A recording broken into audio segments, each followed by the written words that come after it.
golfers, welcome to this week's PGA tip in our newsletter. Hope you're all good, enjoying the autumnal sunshine. Currently about 22 degrees up here, so yeah, enjoying that an awful lot. Just going forward with some of the stuff we've done last couple of weeks, talk about things like swing planes. It's all there to try and create a better path, and so many of us still when we use the monitor in here, we still see a lot of people's swing paths very much out to win. And I always get asked the question, how do I develop more distance? And quite often we look at the club head speed, and it's really not that bad. It's more the fact, how inefficiently it's put onto the golf ball, namely the club path, generally out to win for a right-hander, and generally because it's out to win, again, we end up with open club faces to the target. So, we get very much a kind of cutting underneath the ball, adding a lot of backspin and a lot of side spin. So, although the club head speed, say for a 7-iron, somebody might have 82, 83 miles an hour of club head speed, which is really, really good, but they might only be hitting their ball 140 odd yards, whereas really an efficient swing with a club that suits you, should be sort of hitting that one, sort of middle 165s to 170. So that shows you how much the inefficiency when you put the club on the ball can cost you in distance, 20 odd yards on a 7-iron. So you multiply that into a driver, and we're talking more like 50 plus.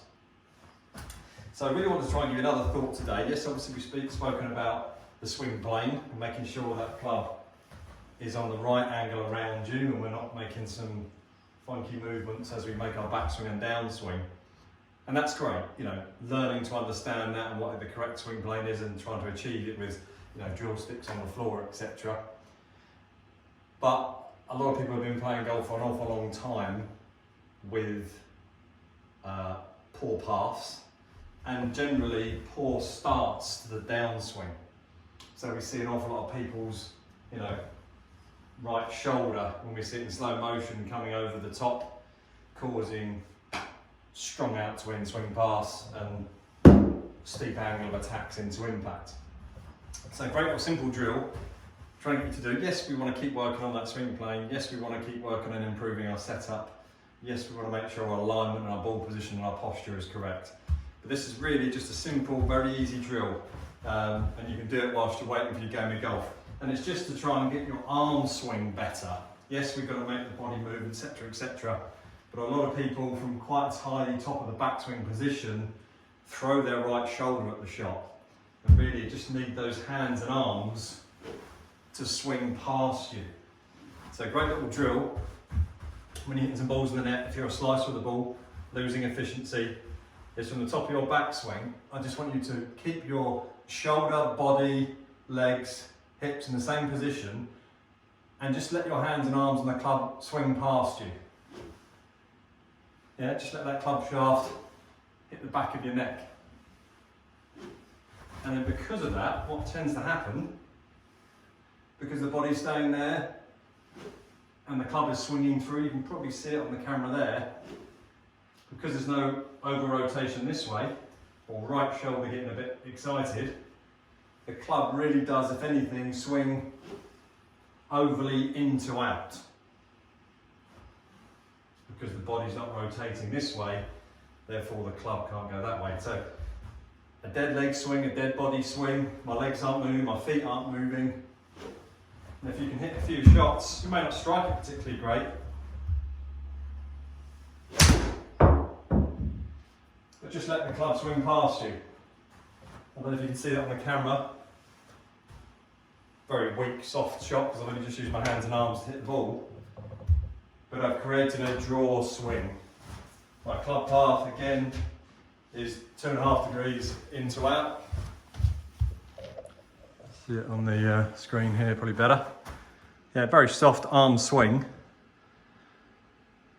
But with 76.9 miles an hour, it's quite an efficient shot.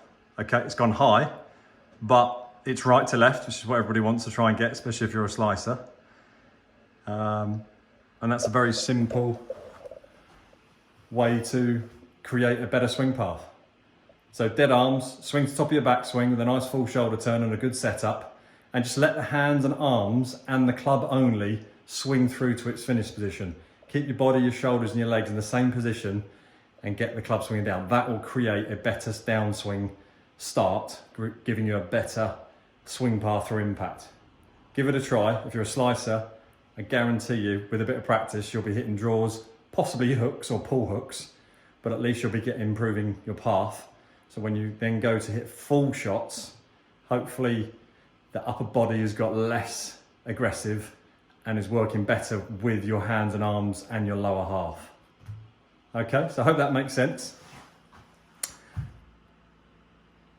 Get out and practice, and as we head into the winter, you know, driving ranges, making time constructively for your practice sessions, not just turning up to the golf course and hitting it and hoping for the best. Really is a good time to make improvements. I know I sound like a broken record, but it does. So practice in the net, practice ground, driving range. Give it a go. Send me a video if you want to. I'll have a look and see how you're doing with it. Okay, hope that helps, and we'll hopefully see you all soon. Many thanks.